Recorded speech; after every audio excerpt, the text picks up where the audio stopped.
नमस्कार दोस्तों, आशा करता हूँ आप सब अच्छे होंगे। सीटेट के एक नए वीडियो ईवीएस एनवायरनमेंट सीरीज़ में आपका स्वागत है। अगर आपने हमारा पहला वीडियो नहीं देखा है तो उसको ज़रूर देख लीजिए। ये इस सीरीज़ का दूसरा वीडियो है, एक वीडियो और आएगा इस सीरीज़ का। अगर आप इन तीनों वीडियो को देख लेते हैं तो फिर आप एनवायरनमेंट जो प्राइमरी के लिए सेक्शन है उसमें आप अच्छा स्कोर कर पाएंगे। तो चलिए बिना किसी देर के हुए शुरू करते हैं वीडियो के लिए। लेकिन अगर आप हमारे चैनल पर नए हैं तो प्लीज़ चैनल को सब्सक्राइब जरूर करें। देखिए, पहला प्रश्न है, निम्नलिखित सीखने की कौन से सिद्धांत का पर्यावरण अध्ययन में अनुसरण होता है। यानी इन्वायरमेंट सीखने के लिए जो बच्चों को सिखाते हैं उसमें कौन सी विधि का अनुसरण करते हैं। देखिए, इसका मैं आंसर आपको बता दूं, वो आंसर है ज्ञात से अज्ञात की ओर।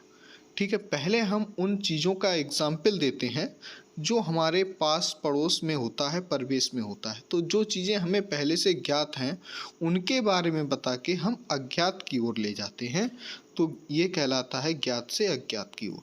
तो इसको ध्यान रखिए, अगर ईवीएस में कोई विधि पूछी जाए, ठीक है, तो वो हमेशा है ज्ञात से अज्ञात की ओर। बिना सोचे समझे आपको ये आंसर लगाना है। ठीक है, यही इसका करेक्ट आंसर है।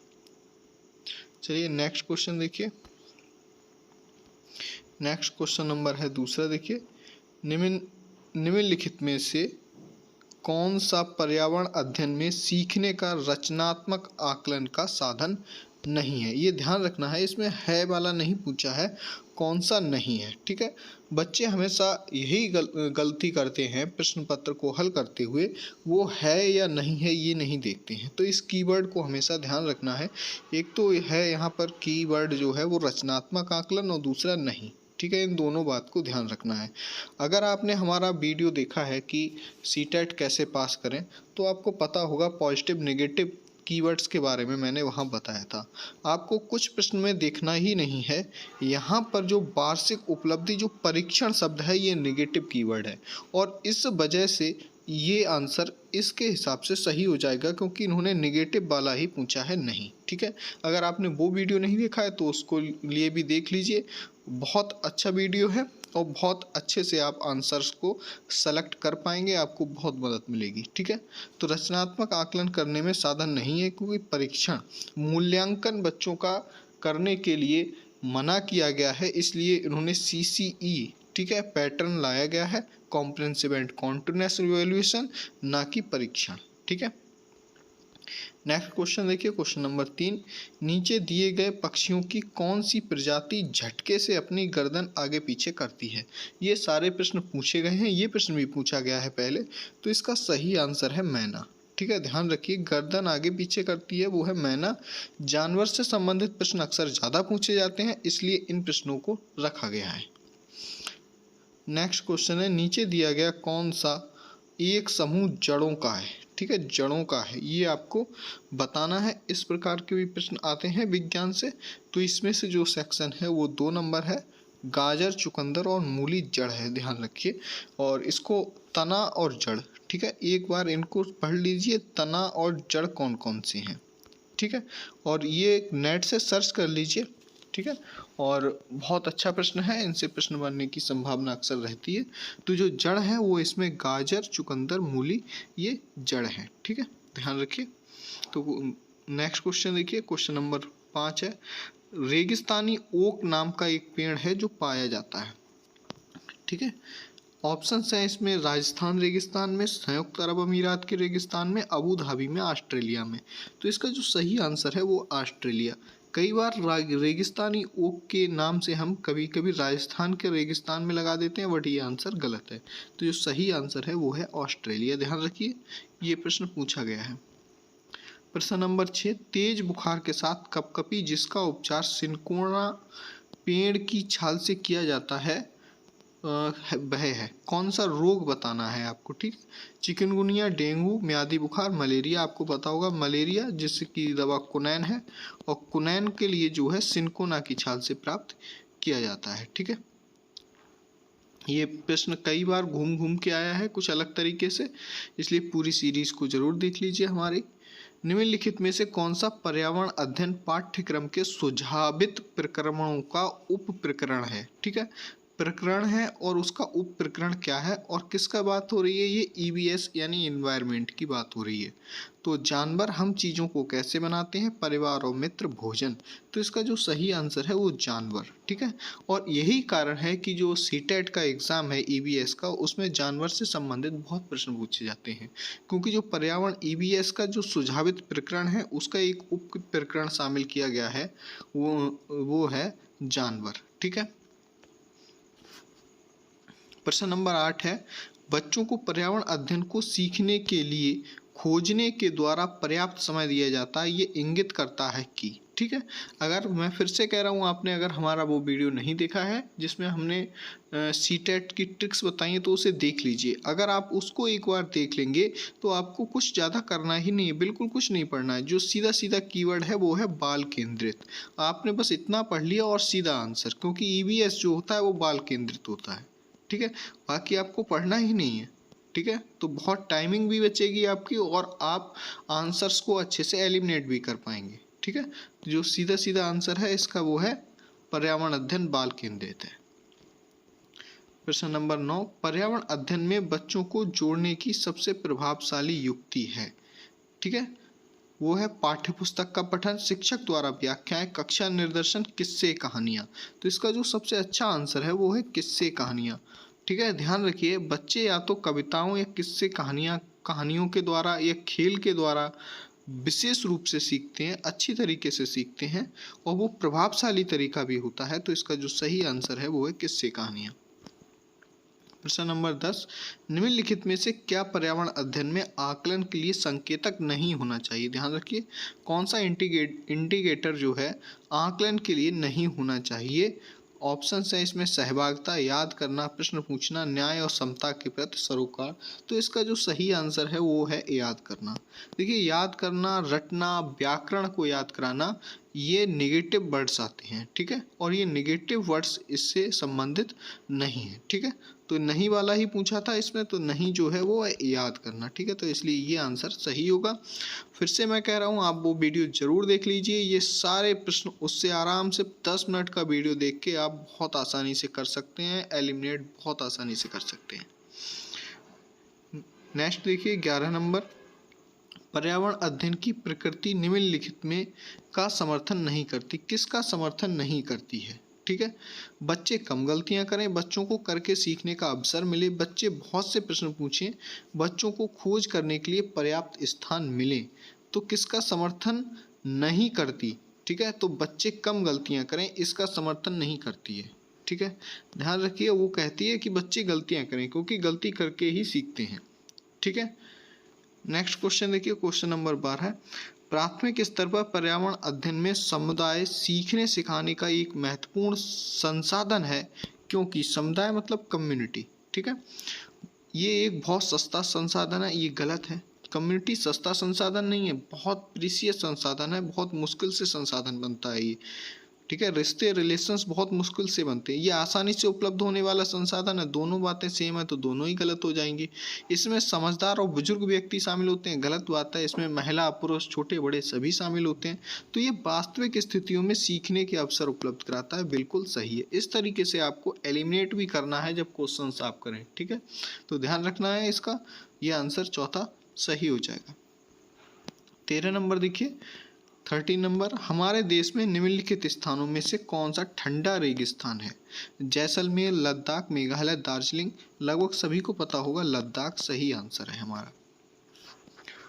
40 नंबर देखिए, खाद्य संरक्षण के लिए निम्नलिखित में से कौन सा जोड़ा ठीक नहीं है, यानी किसके लिए रिजर्व करके नहीं रखा जा सकता है बहुत अधिक टाइम तक।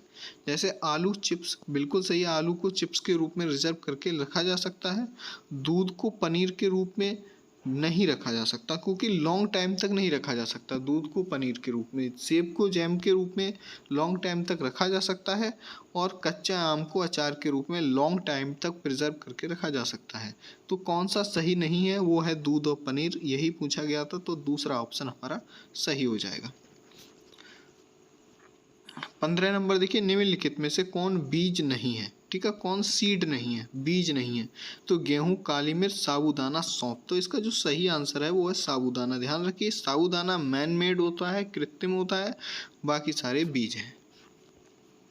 16 नंबर देखिए, नीता आंध्र प्रदेश जाती है और 2 साड़ियाँ खरीदती है जो खास तौर पर वहीं बनाई जाती हैं, वह क्या कहलाती हैं? कुल मिला के यहाँ पे ये पूछना चाह रहा है कि जो आंध्र प्रदेश में साड़ियाँ हैं बनाई जाती हैं, उनकी जो कलाकारी होती है उसको क्या कहते हैं? तो इसका सीधा सीधा आंसर आप ध्यान रखिए, उसका सीधा आंसर है पोचमपल्ली और कलमकारी। ठीक है, सही आंसर है पोचमपल्ली और कलमकारी। ठीक, नेक्स्ट क्वेश्चन देखिए, क्वेश्चन नंबर 17, निम्नलिखित में से कौन सी बीमारी रुके हुए या इकट्ठा हुए पानी से हो सकती है? मलेरिया, पोलियो, निमोनिया, चेचक।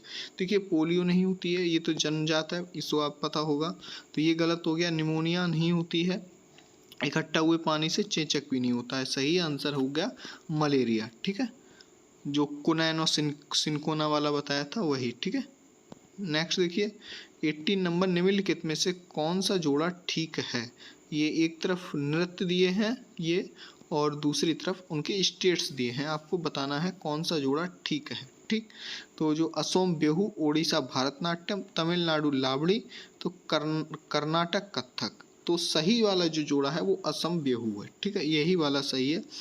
बाकी भरतनाट्यम तमिलनाडु से है। ठीक है, और जो लावड़ी है वो पूना में होता है, कथक उत्तर भारत में, विशेषता उत्तर प्रदेश में होता है। इनके बारे में भी आप एक बार नेट पर सर्च और कर लीजिए। ठीक है, जैसे कथकली है और भी जो नाट्यगर हैं उनको थोड़ा सा देख लीजिए। नेक्स्ट क्वेश्चन है क्वेश्चन नंबर 19, एक्सकिमो अपने घर इग्लू है, यहाँ पे इग्लू होगा। ठीक है, इग्लू का निर्माण, इग्लू मतलब जो बर्फ से घर बने होते हैं उन्हें इग्लू कहा जाता है। इग्लू का निर्माण बर्फ से करते हैं, इसका क्या कारण है?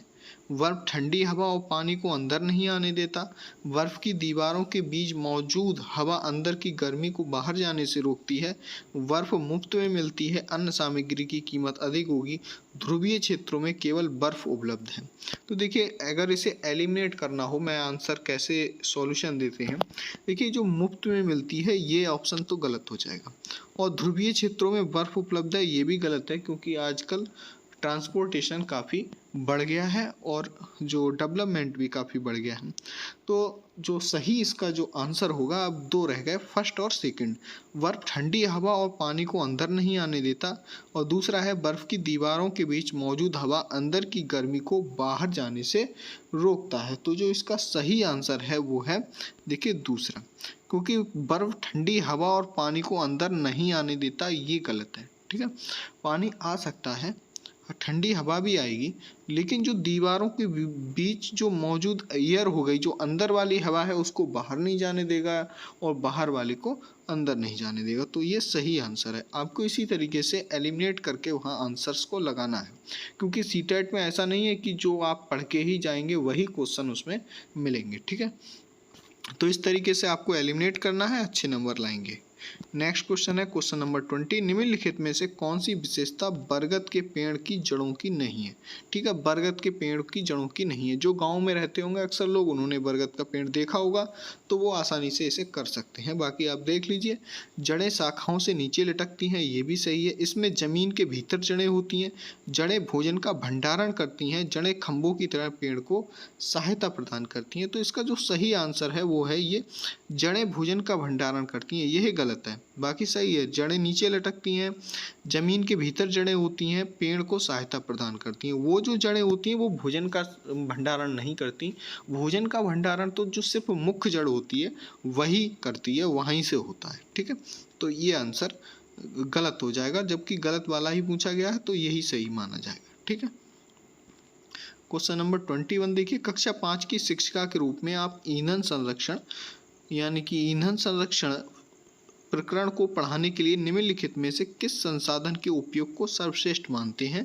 सर्वश्रेष्ठ पुस्तकें, पोस्टर, समाचार पत्र, पाठ्य पुस्तक। तो इसका जो सही आंसर है वो है समाचार पत्र। ठीक है, न्यूज़पेपर, क्योंकि जो ईंधन संरक्षण है, फ्यूल संरक्षण, बहुत ज़्यादा डाइवर्जेंट टॉपिक है और पर डे कुछ ना कुछ इस संबंध में आता रहता है, तो ये सबसे ज़्यादा जरूरी है न्यूज़पेपर।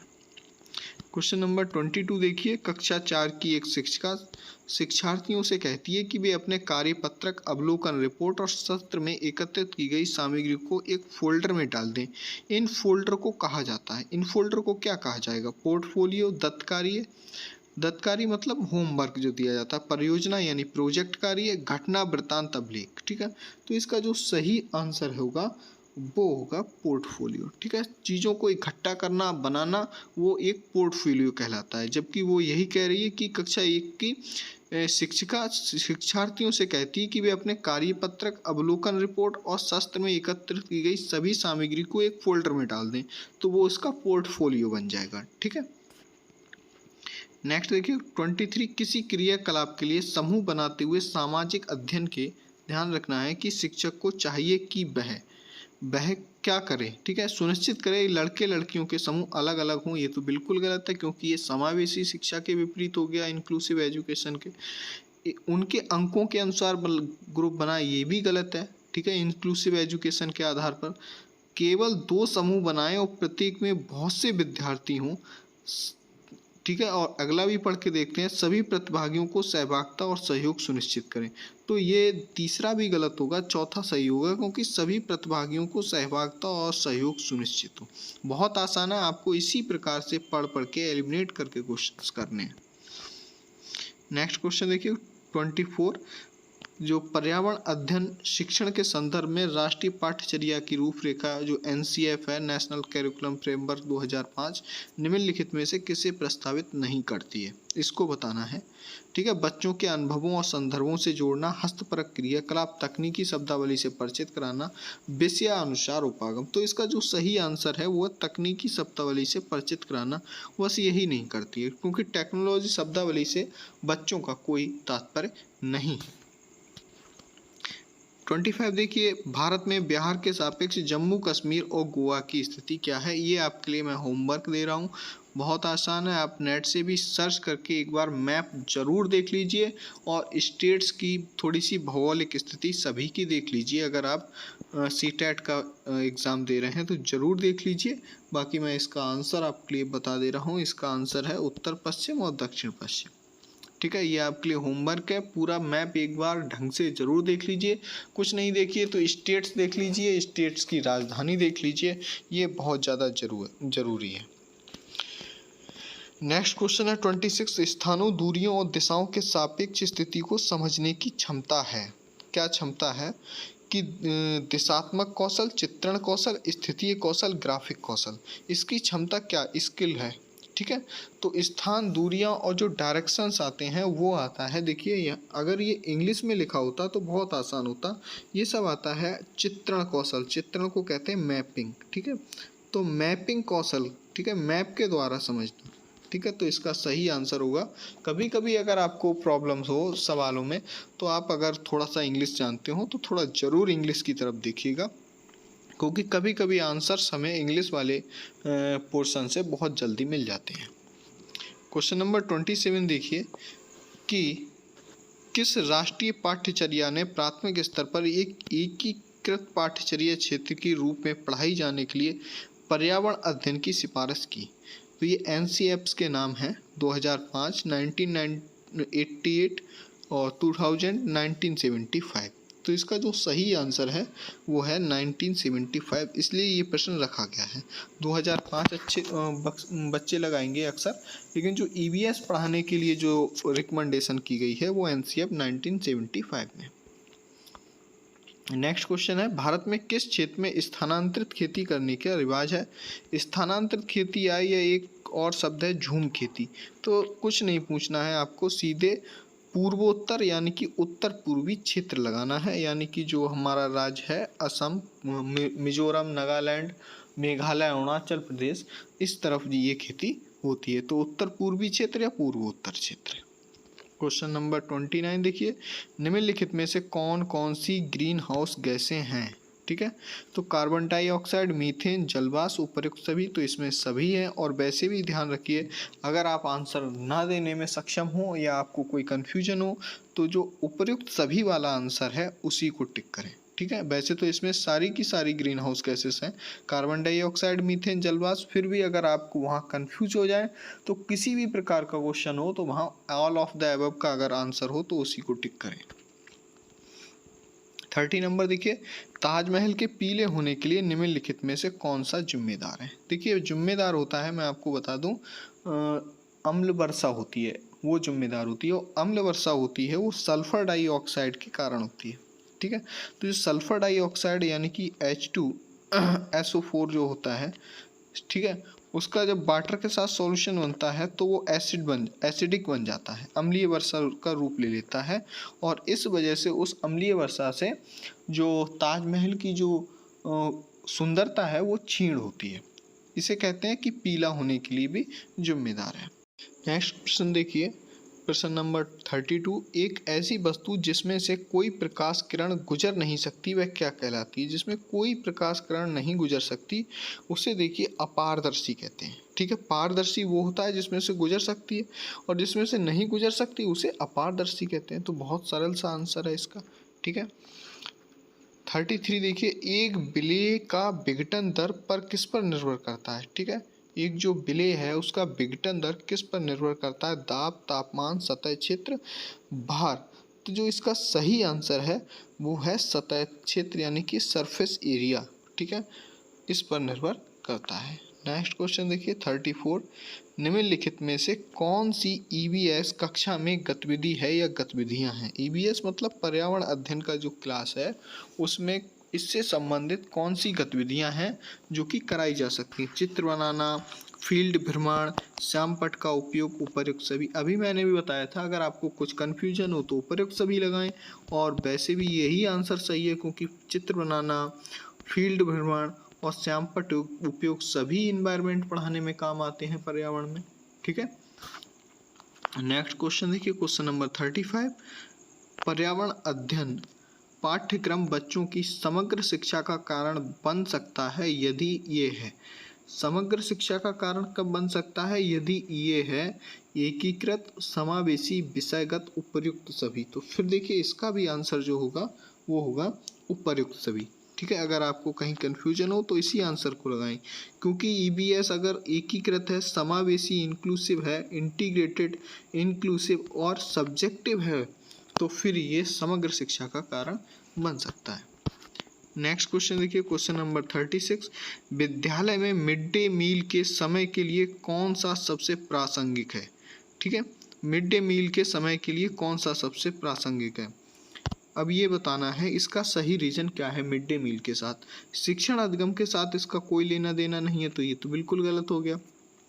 ये ईवीएस शिक्षण अधिगम के लिए अच्छा शिक्षण अधिगम है, ये बिल्कुल सही हो जाएगा वैसे भी, क्योंकि ये किससे, खाने से संबंधित है और बहुत सारी एक्टिविटीज़ होती हैं, तो ये ईवीएस से है। ठीक है, और उन बच्चों के लिए है जो विद्यालय में खाली पेट आते हैं, ये तो वैसे ही गलत है। ये शिक्षण अधिगम के बहुत ही मूल्यवान समय को बर्बाद करता है, इसलिए ये भी गलत हो गया। तो सही आंसर कौन सा हो गया? ये हो गया दूसरा। ठीक है, इसी तरीके से आपको भी वो हिट करने हैं कि कौन सा सही आंसर हो सकता है।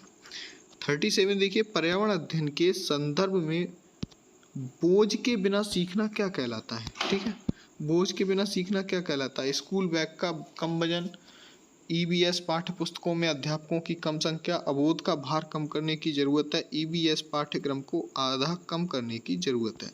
तो जो इसका सही आंसर है वो है तीसरा कि अवोध का भार कम करने की जरूरत है। ठीक है, पर्यावरण अध्ययन यही बताता है कि आप पास पड़ोस के इन्वायरमेंट से, स्कूल के परिवेश में जो भी चीज़ें मौजूद हैं उनसे पढ़ाई करने की आवश्यकता है, उनसे सीखने सिखाने की बच्चों को आवश्यकता है।